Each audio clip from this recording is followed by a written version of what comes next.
So, everyone wants to know, how do electric cars handle in the winter? How do they like the snow?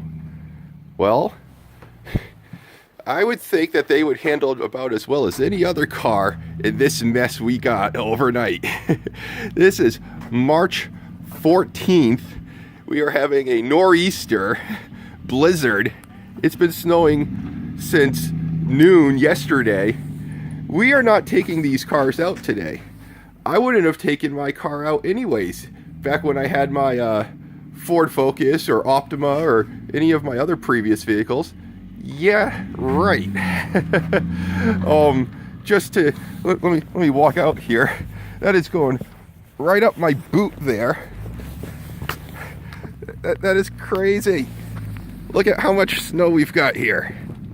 Let me just come out over here and give you guys an idea. Yeah. So the roads are terrible. It is wet, heavy snow. Again, March 14th. And I'm going to have to clear that roof off.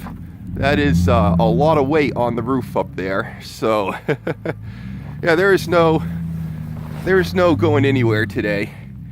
We're going to have to clear this. And you can just see my neighbor's cars outside here. So yeah, if you like snow, move to Maine. Otherwise, stay away. Stay far, far away.